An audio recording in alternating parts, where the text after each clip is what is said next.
I'm still here working on wastegates. Today we're dealing with some sealing issues at the V-band.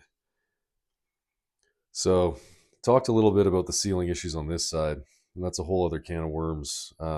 Because of the firing, there's a number of sealing surfaces here that make it pretty difficult to get a true seal.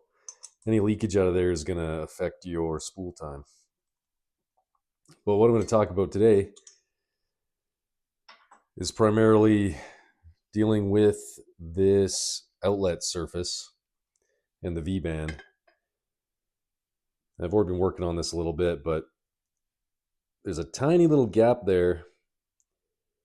And, if you were to blow some air down this tube, it would just leak right out there. Not so much a problem for building boosts, but a problem for, exhaust leakage in your engine bay. If a V-band is upstream of your O2 sensor, this is going to cause a big problem as well.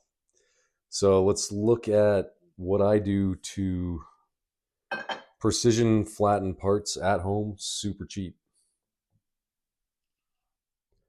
First off, what I got here, I think it's called a surface plate, but it's a ultra precision ground piece of granite. Super smooth. It's a really beautiful stone, to be honest.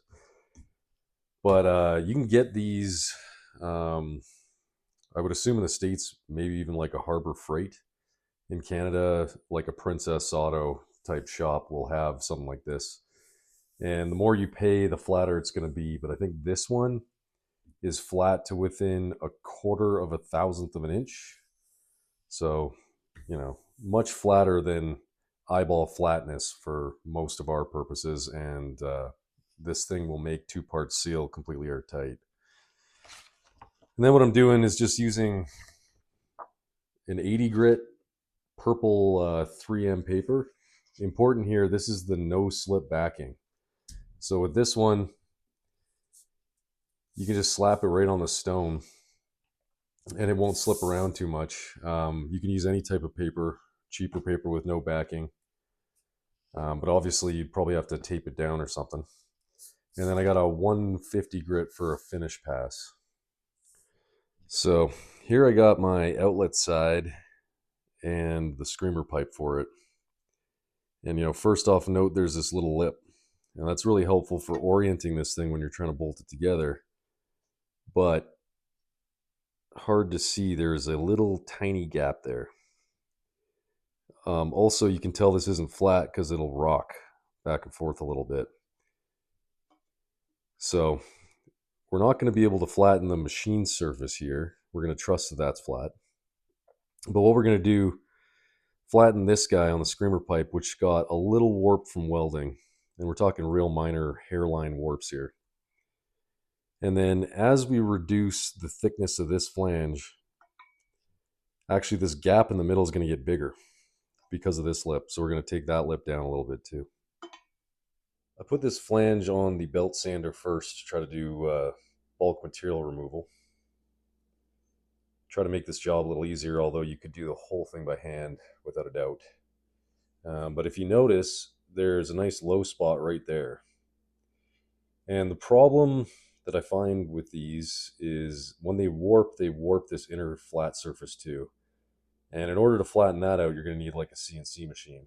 So it kind of becomes imperative that the two larger flat surfaces mate and really hold that air.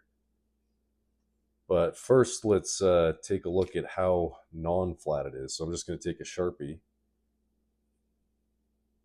and do a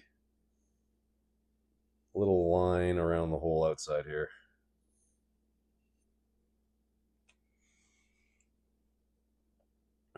Give that a second to dry.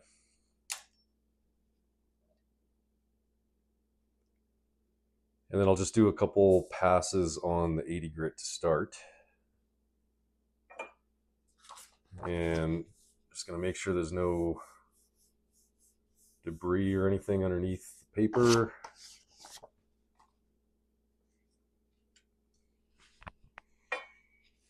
And then throw it down. Nice even pressure.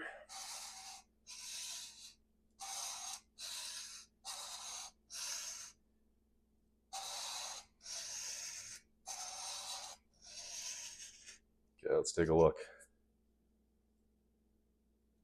So you can see the remnants of that dye in the low spots, and the high spots cutting down, getting all shiny.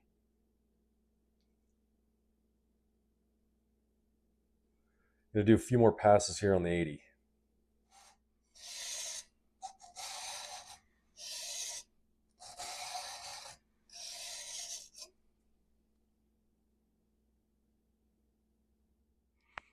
I want to do a finishing pass here, re-ink the thing.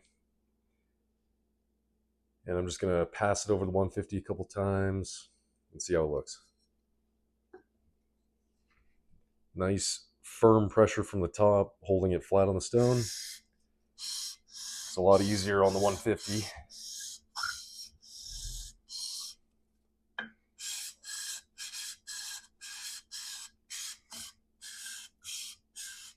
Trying to do a couple directions.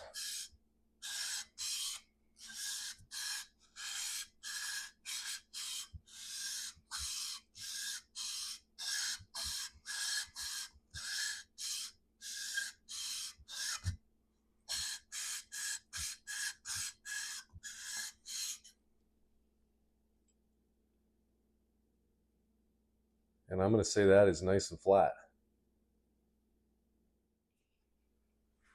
Back to checking it on the gate. So, improved seal for sure, but I can still feel a little bit of that rocking. And I'm assuming that the lip is hitting on the inside, the minor lip on this thing. So let's take that lip down a little bit now. Not a lot of magic to the process. Really, it's just keeping it flat and not letting the paper slip around.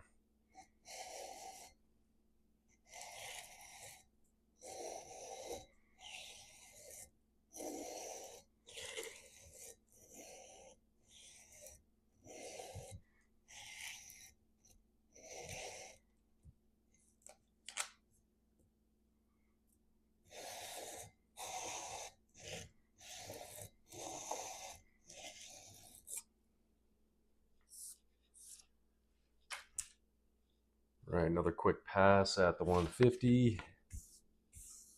Keeping that stone clean.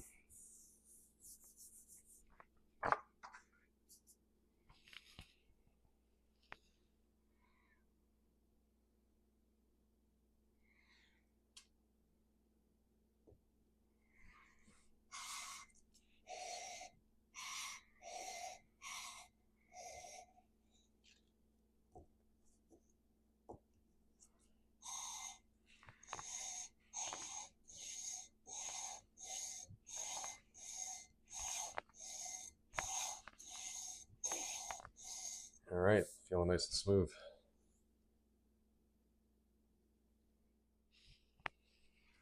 Another fit check here. So it's got pretty close. There's almost no rock in it now. Tiny little gap, but my strategy for that is I've actually ordered up some super thin stainless washers effectively.